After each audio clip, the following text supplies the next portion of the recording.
नमस्कार साथियों, मैं आनंद राय आज फिर आपके बीच यहाँ मौजूद हूँ। सर्वप्रथम आप सभी देशवासियों को राष्ट्रीय युवा दिवस की हार्दिक शुभकामनाएं। हम सभी जानते हैं स्वामी विवेकानंद जी जो हम सभी युवाओं के प्रेरणा स्रोत रहे हैं, आज उन्हीं के जन्म दिवस के उपलक्ष्य में पूरा देश युवा दिवस के रूप में पालन करता है। 12 जनवरी 1863 ईस्वी को पश्चिम बंगाल की इस पावन धरती पर स्वामी विवेकानंद का जन्म हुआ। हम सभी स्वामी विवेकानंद को बहुत ही आदर और श्रद्धा से याद करते हैं। इसका अगर सिर्फ एक शब्दों में, एक लाइन में अगर इस बात को कहें कि क्यों हम उन्हें श्रद्धा और आदर से देखते हैं, तो सिर्फ यही है कि स्वामी विवेकानंद ही एक ऐसे व्यक्ति थे जिसने भारत को पुनः विश्व गुरु के पद पर आसीन करने का काम किया था। स्वामी विवेकानंद ने कहा था, उठो, जागो और तब तक मत रुको जब तक अपने लक्ष्य को प्राप्त नहीं कर लेते। आज उन्हीं प्रेरणा पुंज स्वामी विवेकानंद को याद करते हुए हम सभी युवा उनको कोटि कोटि नमन और वंदन करते हैं। एक गीत हम गाते हैं, जिनके ओजस्वी वचनों से गूंज उठा था विश्व गगन, वही प्रेरणा पुंज हमारे स्वामी पूज्य विवेकानंद।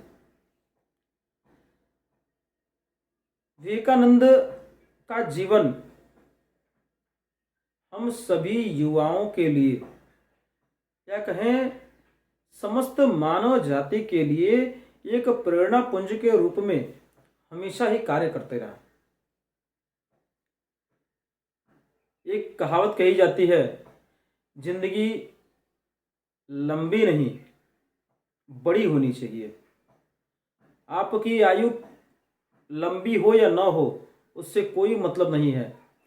आप अपने जीवन काल में ऐसा क्या कर जाते हैं जिससे आपके बाद भी लोग आपको याद करें और आपके बातों से प्रेरित होकर आपके मार्ग पर प्रशस्त होकर चलें।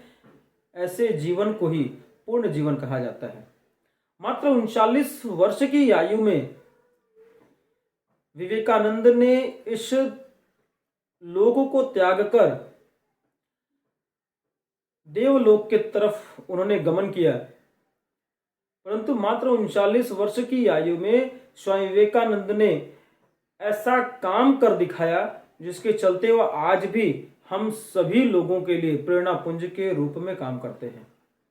स्वामी विवेकानंद का जीवन और उनके आदर्श अगर हम अपने जीवन में अपनाते हैं तो यह मेरा मानना है कि हम कभी किसी कार्य में पीछे नहीं रह सकते। उन्होंने कहा था कि अपने लक्ष्य प्राप्ति के लिए अपना सब कुछ कर दो। हम जिस लक्ष्य को साधने की चेष्टा करते हैं या हम जिस लक्ष्य को अपने लिए चुनते हैं, उस लक्ष्य को जब तक न पालें, हम रात दिन सोते जागते उस विषय पर ही सोचें और उस विषय के बारे में ही हम बातें करें और उसी का ही सपना देखें। आज के जीवन में, आज के समाज में भी इन सारी चीजों को जानने, समझने और अपने जीवन में उतारने की जरूरत है।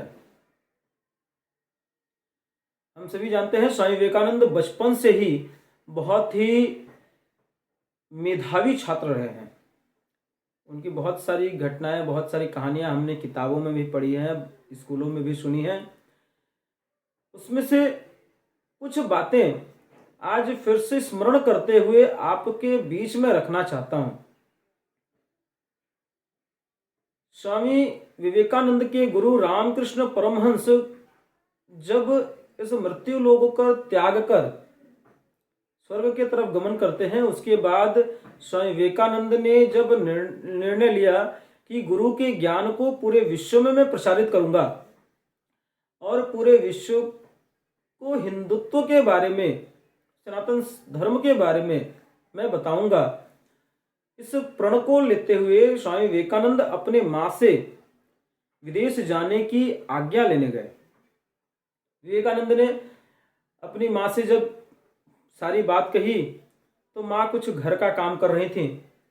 उन्होंने चुप रहा और कुछ क्षण बाद उन्होंने सामने पड़ी हुई चाकू स्वामी जी से मांगी।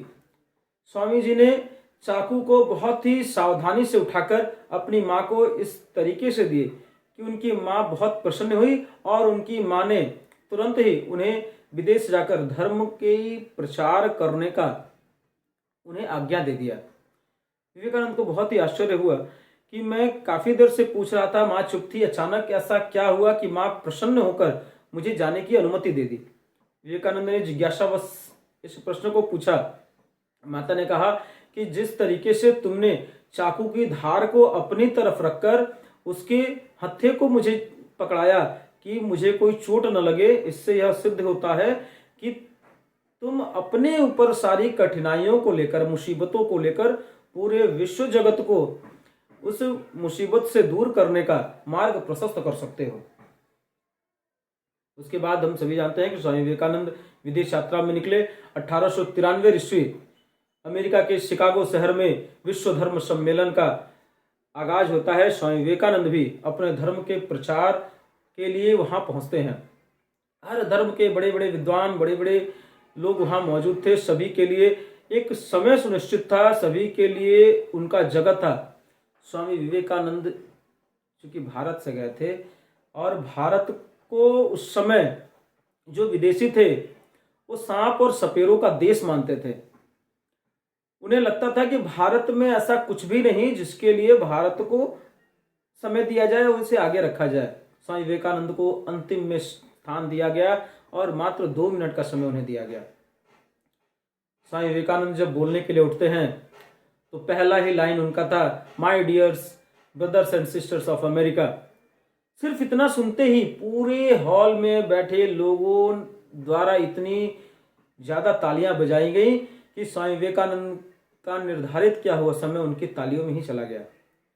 क्योंकि जिस देश में अपने भाई, अपने बहन, अपने माता पिता को लोग अपना बोलने से हिचकिचाते थे, वहां एक दूसरे देश का व्यक्ति जाकर उस देश के लोगों को अपना भाई और बहन के रूप में संबोधित करता है, ऐसा उनके लिए एक नया था।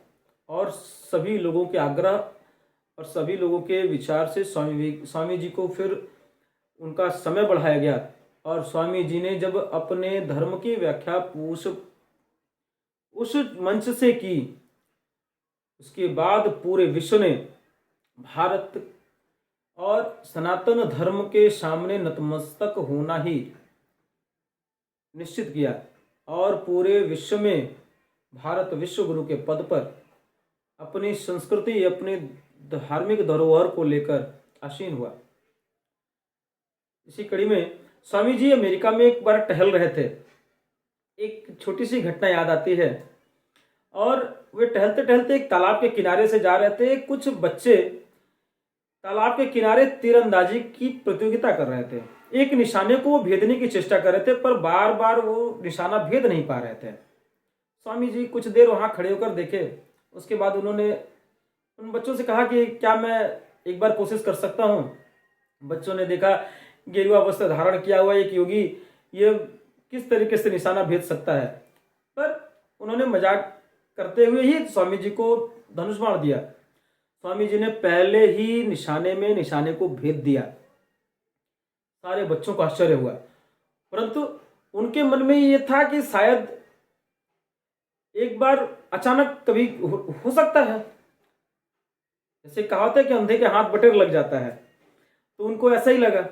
उन्होंने स्वामी जी से फिर आग्रह किया कि नहीं, आप एक बार और ट्राई करिए। स्वामी जी ने लगातार 11 तीरों से 11 बार निशाने को भेदा और उन सभी लड़कों को आश्चर्यचकित कर दिया। सारे बच्चे उनके सामने नतमस्तक होकर बैठ गए। उन्होंने हाथ जोड़कर उनसे पूछा, स्वामी जी आप तो एक योगी दिखते हैं, आप इतना अच्छा निशाना कैसे लगा लेते हैं। स्वामी जी ने उन सभी को कहा कि अगर किसी लक्ष्य प्राप्ति की सिद्धि करो तो उस लक्ष्य को जब तक प्राप्त न कर लो वहां से हटो मत। मैं जब इस लक्ष्य को भेदने के लिए चढ़ा तो मुझे इस लक्ष्य के अलावा इस पूरे जगह पर कुछ नहीं दिखता था। जिस प्रकार अर्जुन को उस चिड़िया की आंख के अलावा और कुछ नहीं दिखता था, ठीक उसी प्रकार स्वामी जी को भी उस लक्ष्य के अलावा और कुछ नहीं दिखा, जिसके कारण उन्होंने बार बार उस लक्ष्य को सटीक रूप से भेद दिया। ऐसी हजारों कहानियां स्वामी जी के बारे में आज हम सभी युवाओं को प्रेरित करती है। एक छोटी सी और घटना है। स्वामी जी अपने धर्म के प्रचार के लिए जब विदेश भ्रमण कर रहे थे तो उन्होंने एक फ्रांसीसी विद्वान का आतिथ्य स्वीकार किया। फ्रांसीसी विद्वान को अपने ज्ञान और बुद्धि पर काफी घमंड था। स्वामी जी की आवाभगत की गई, बहुत सारी खातिरदारी की गई। जब स्वामी जी उसके घर में बैठे थे उस समय उसके मेज पर एक लगभग 1,500 पन्नों की पुस्तक वहां रखी हुई थी। फ्रेंच भाषा में लिखी हुई थी। स्वामी जी ने उस विद्वान से कहा कि मैं इस पुस्तक को पढ़ना चाहता हूं। विद्वान को काफी आश्चर्य भी हुआ और उसे चूंकि अपने ज्ञान का इतना घमंड था कि उसे गुस्सा भी आया। उसने क्रोधवश कहा कि मैं खुद इस पुस्तक को 1 महीने से पढ़ रहा हूं और मैं आधा भी नहीं पढ़ पाया। आप कैसे कह रहे हैं कि आप इस पुस्तक को पढ़ेंगे जिस भाषा को आप जानते तक नहीं। स्वामी जी ने कहा कि ठीक है, मुझे 1 घंटे की अब समय दीजिए और इस पुस्तक को मैं पढ़ लूंगा। विद्वान अनमने मन से स्वामी जी को पुस्तक देकर चला गया। स्वामी जी उस पुस्तक को हाथ में लेकर ध्यान में बैठे। ठीक 1 घंटे बाद वो विद्वान उस कमरे में आता है और स्वामी जी से प्रश्न करता है कि आपने पढ़ लिया। स्वामी जी ने उत्तर में हाँ कहा। विद्वान कहता है कि आप मजाक करते हैं मुझसे। स्वामी जी ने कहा कि ठीक है, आप इस पुस्तक को लीजिए और आपको इस पुस्तक की किसी भी पृष्ठ से अगर कुछ पूछना है तो आप मुझसे पूछिए, मैं आपको बताऊंगा। उस विद्वान ने पुस्तक को खोला, बीच के किसी पृष्ठ की संख्या उसने स्वामी जी को बताई और स्वामी जी ने उस पृष्ठ पे छपे हर एक शब्द को अक्षरशः उसको बता दिया और वह विद्वान का घमंड वहीं चूर चूर हो गया और स्वामी जी के चरणों में गिरकर उसने क्षमा याचना की। साथियों, ऐसे स्वामी विवेकानंद हमारे लिए आदर्श और हमारे प्रेरणा के स्रोत रहे हैं। अगर एक वाक्य में कहें तो स्वामी विवेकानंद आज भी हम युवाओं के लिए एक पावर हाउस के रूप में काम करते हैं। उनकी ऊर्जा और उनकी प्रेरणा को अगर हम अपने जीवन में उतारें तो हमें सफलता अवश्य प्राप्त होगी। साथियों, इस युवाओं के प्रेरणा स्रोत स्वामी विवेकानंद जी के जन्म जयंती पर एक बार पुनः उन्हें नमन करता हूँ। एक बार पुनः उनके श्री चरणों में श्रद्धा सुमन अर्पित करते हुए अपनी बातों को यहीं समाप्त करता हूँ। जय हिंद, वंदे मातरम, भारत माता की जय।